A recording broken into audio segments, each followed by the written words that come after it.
เรื่องนี้มันเกิดขึ้นมานานแล้วครับขอเท้าความกันอย่างนี้ก่อนว่าตอนที่เรียนมหาลัยผมเคยเป็นเด็กปั๊มพาร์ทไทม์พอหลังเรียนจบก็ได้กลับมาอยู่ที่บ้านแล้วเพื่อนของผมซึ่งเป็นเด็กปั๊มอยู่ที่ปั๊มน้ำมันแห่งหนึ่งและเป็นแห่งเดียวตรงถนนเส้นเลี่ยงเมืองของตัวอำเภอมันได้จ้างผมให้ไปทำงานแทนมัน1 คืนเนื่องจากมันต้องพาสาวไปเที่ยวโดยจ้างผมเป็นเงิน400 บาท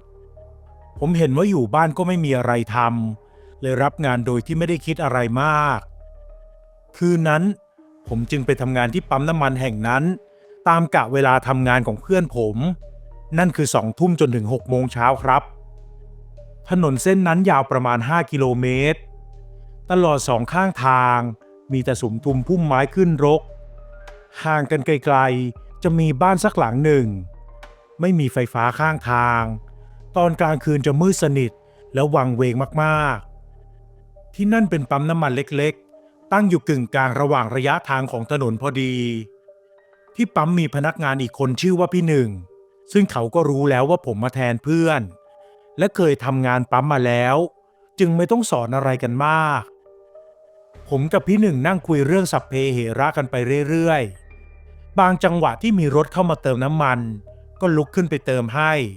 ซึ่งก็มีเข้ามาหลายคันเหมือนกันคงเป็นเพราะส่วนใหญ่พวกที่ไปดื่มไปเที่ยวในตัวเมือง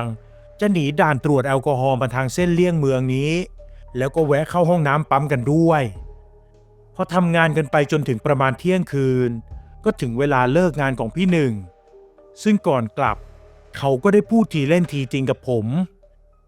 เอ็งกล้าอยู่คนเดียวปะเนี่ยจ้างพี่อยู่เป็นเพื่อนก็ได้นะแล้วผมก็ขำบอกว่าไม่เป็นอะไรแค่นี้สบายมากพี่ว่าจะไม่พูดแล้วนะแต่เอ็งรู้ไหมที่ปั๊มเนี่ยเจอผีหลอกกันบ่อยนะเพื่อนเอ็งไม่ได้บอกเหรอผมพูดอะไรไม่ออกเพราะเพื่อนผมไม่ได้พูดถึงเลยแล้วอยู่ๆพี่หนึ่งก็ทำหน้าจริงจังขึ้นมาพี่พูดจริงนะเว้ยถ้ามีลุงคนหนึ่งถือแกลลอนเดินเข้ามาขอเติมน้ำมันในปั๊มเอ็งอย่าเติมให้เด็ดขาดนะซึ่งผมก็คิดว่ามันคงเป็นกฎอะไรสักอย่างของปั๊มที่นี่แต่พี่หนึ่งก็พูดต่อไปอีกเข้าใจไหมเอ็งอย่าเติมให้นะแล้วต้องทำเป็นมองไม่เห็นด้วยแล้วแกจะไปเองผมได้แต่ยืนงงและได้ถามพี่หนึ่งออกไปตรงๆอย่างไม่ค่อยจริงจังเท่าไหร่ยังไงเหรอพี่ทำไมจะเติมให้ไม่ได้อะหรือพี่จะบอกว่าลุงแกเป็นผีเออก็ประมาณนั้นแหละมั้งพี่ไปละพี่หนึ่งพยักหน้าแบบขอไปทีแล้วเขาก็ขี่มอเตอร์ไซค์ออกจากปั๊มไปได้ยินเสียงท่อดังสนั่นก่อนจะเงียบหายไปในความมืดของถนนนับจากเวลานั้นผมก็อยู่ที่ปั๊มคนเดียวครับหลังจากที่พี่หนึ่งกลับไปแล้วบรรยากาศเหมือนจะหนาวขึ้นกว่าเดิมและทุกอย่างก็เงียบกว่าเดิมด้วยผมนั่งที่เก้าอี้ใกล้ๆตู้น้ำมันคนเดียวไม่รู้จะคุยกับใครหันมองรอบปั๊มก็มีแต่ความมืดของราวป่าตอนนั้นผมมีมือถือยี่ห้อ iMobile เครื่องหนึ่งจึงเอามาเปิดฟังเพลงแก้เหงาจนเมื่อเล่นเพลงจบไป2-3เพลงอยู่ๆผมก็เห็นเงาคนตะคุ่มตะคุ่มเดินมาตรงข้างทางและเลี้ยวเข้ามาในปั๊มเห็นแวบแรกก็มองออกว่าเป็นผู้ชายแล้วพอยิ่งเดินใกล้เข้ามาเรื่อยๆอาศัยแสงไฟจากปั๊มที่ส่องออกไปก็ยิ่งทำให้เห็นชัดขึ้นว่าเป็นผู้ชายที่ถือแกลลอนติดมือมาด้วยผมได้แต่นั่งนิ่งไปเพราะคิดถึงคำเตือนของพี่หนึ่งขึ้นมาได้ว่าอย่าเติมน้ำมันให้ลุงคนที่ถือแกลลอนเข้ามาซึ่งตอนนี้คนนั้นได้มายืนอยู่ต่อหน้าผมแล้วซึ่งเป็นลุงคนหนึ่งอายุราวๆ70 ปีสวมเสื้อแขนยาวลายสก๊อตเหมือนชาวสวนและตั้งแต่กางเกงขายาวลงไปจนถึงรองเท้าบูทที่แกสวมอยู่มันเปรอะเปื้อนไปด้วยขี้โคลนแกยืนจ้องผมด้วยสีหน้าที่อ่านไม่ออกผมลุกขึ้นช้าๆโดยไม่รู้ว่าจะพูดยังไงเหมือนกันขณะเดียวกันก็เกิดคำถามในใจมากมายว่าลุงแกเป็นผีหรือคนกันแน่แต่ดูแล้วลุงแกก็ไม่เหมือนผีเลยหรือว่าพี่หนึ่งจะแกล้งอำเราเล่นผมคิดสับสนแบบนี้ไปเรื่อยๆแล้วจู่ๆ ก็มีรถเก๋งคันหนึ่งสาดไฟวิ่งเข้ามาในปั๊มผมเหลือบมองไปแวบหนึ่งทว่าเมื่อหันกลับมาก็ต้องตกใจเมื่อไม่เห็นลุงคนดังกล่าวแล้วแกหายไปอย่างไร้วี่แววผมรู้ทันทีเลยว่าพี่หนึ่งไม่ได้อำกันเล่นแล้วไม่มีเวลาตกใจครับรถเก๋งคันนั้นได้เข้ามาจอดตรงตำแหน่งที่ลุงแกเคยยืนอยู่พอดีเหมือนกับว่าคนขับไม่เห็นแกเขาลดกระจกลงยื่นหน้าออกมาบอกว่าเติมเต็มถังผมก็จัดการเติมน้ำมันให้อย่างไม่รอช้าพอเติมเสร็จเรียบร้อยรถเก๋งคันนั้นก็ออกจากปั๊มไปผมกลับมานั่งที่เก้าอี้เหมือนเดิมดูนาฬิกาก็เกือบจะตีหนึ่งแล้วพอคิดว่าต้องอยู่ยาวไปจนถึงเช้าใจคอผมก็ชักจะไม่ดีขึ้นมาเรื่องที่พี่หนึ่งเตือนมันก็เป็นเรื่องจริงเสียด้วยตอนนั้นผมยังรู้สึกอึ้งไม่หายเลยเรื่องของเรื่องก็คือผมได้เห็นจะเต็มสองตานี่แหละและในความไม่มีอะไร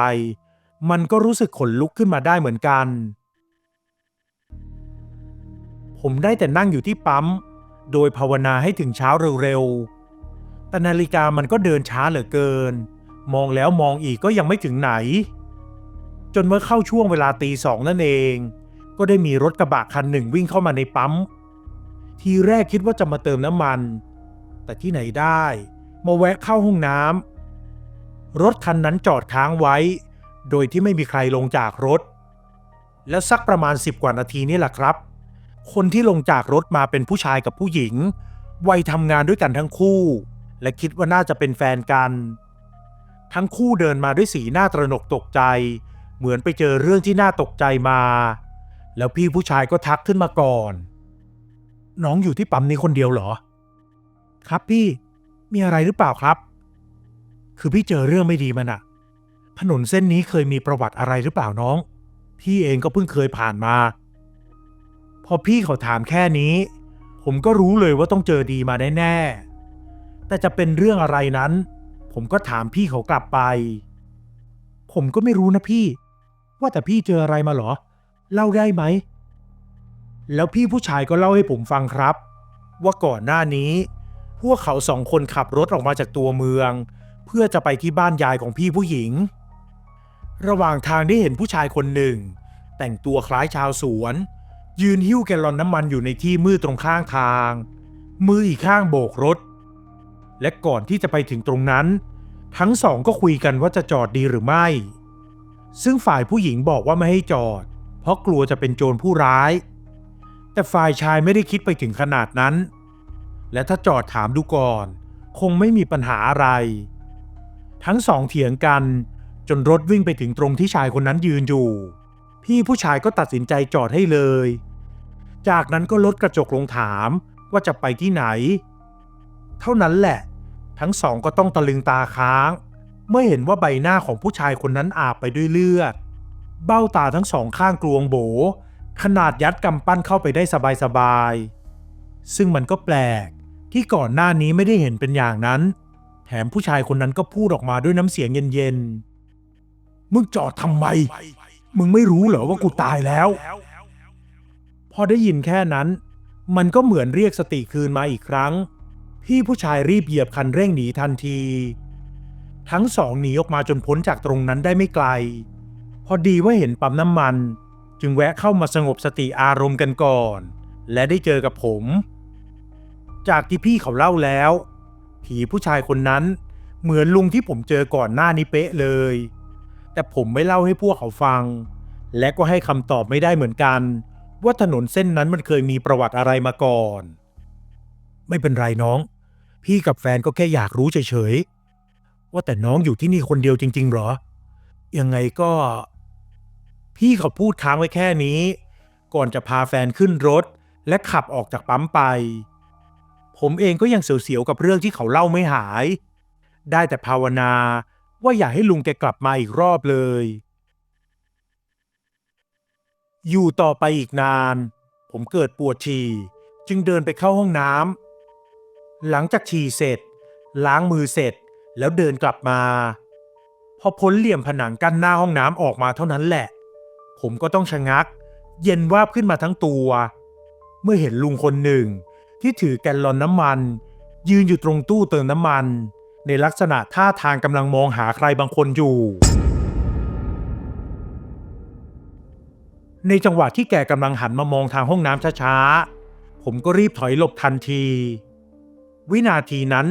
หัวใจของผมเต้นแรงมากๆไม่คิดไม่ฝันว่าแกจะมาหาอีกรอบและไอ้เรื่องที่พี่หนึ่งบอกว่าให้ทำเป็นมองไม่เห็นแล้วแกจะไปเองนั้นใครมันจะไปทำได้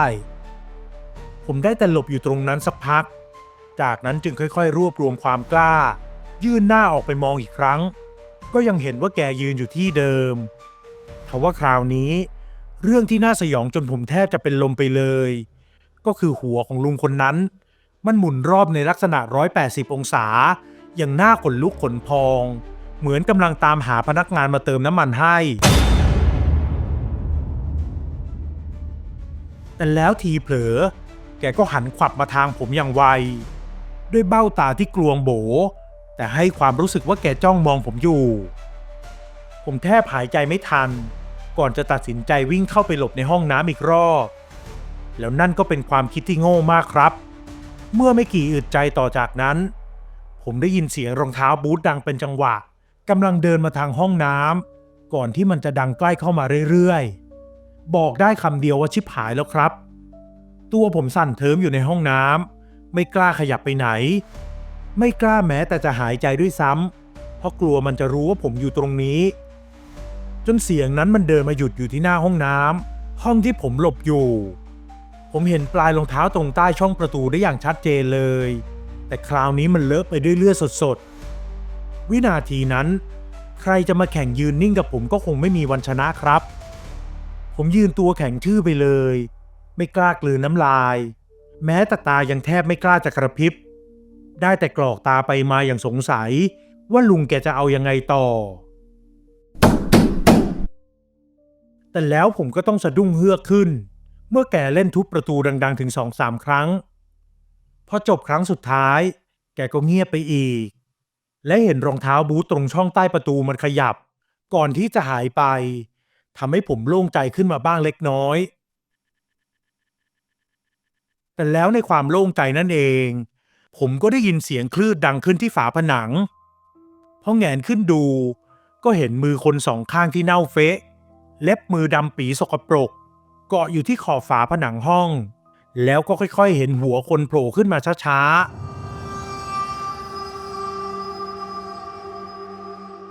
ๆจังหวะที่ได้เห็นแค่ส่วนหน้าผากเท่านั้นผมก็เกือบช็อกไปแล้วแต่เดชะบุญที่ผมยังมีสติเหลืออยู่ผมรีบถีบประตูอย่างสุดแรงเกิดถึง 2-3 ครั้งจนกรอนพังก่อนจะแหกปากวิ่งออกจากห้องน้ำทันทีอย่างไม่คิดชีวิตแต่ขาเจ้ากรรมดันมาพันกันจนผมล้มกลิ้งที่หน้าห้องน้ำอย่างไม่เป็นท่าซึ่งเหตุการณ์หลังจากนั้นผมได้เห็นพี่ผู้ชายคนหนึ่ง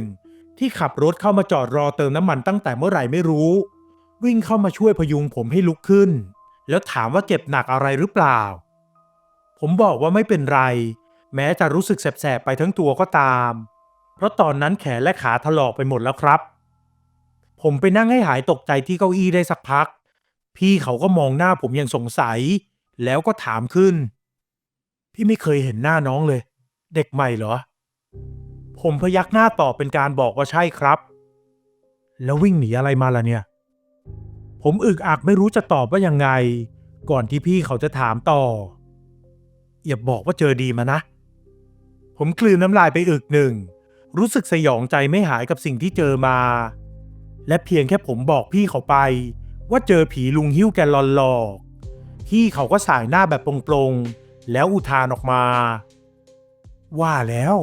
เจอกันอีกจนได้พี่เขาเล่าให้ฟังครับว่าไม่กี่เดือนก่อนหน้านี้เองลุงคนนั้นที่ชาวบ้านเขาพูดกันว่าวันที่แกเสียชีวิตแกกำลังทำงานอยู่ในสวนที่อยู่ไม่ไกลจากปั๊มนี้เท่าไหร่พอดีว่าน้ำมันเครื่องตัดหญ้าหมดแกเลยจะเดินข้ามฟากมาเติมทว่ากลับถูกรถชนเสียชีวิตกลางทางซะก่อนตั้งแต่นั้นมาคนที่ผ่านถนนเส้นเลี่ยงเมืองในตอนกลางคืนก็มักจะเจอดีกันทั้งคนที่ผ่านถนนเส้นนั้นตอนกลางคืนและเด็กปั๊มนี่แหละครับ ประวัติของลุงแกถ้าผมรู้ว่าแกจะเฮี้ยนขนาดนี้ผมคงจะไม่รับไปทำงานที่ปั๊มนั้นเด็ดขาดแต่เมื่อรับงานเขามาแล้วก็ต้องอยู่ต่อให้ถึงที่สุดครับถึงจะเรียกว่าเป็นคนที่มีความรับผิดชอบและคืนนั้นพี่เขาก็ใจดีอยู่เป็นเพื่อนผมจนถึงเช้าเลย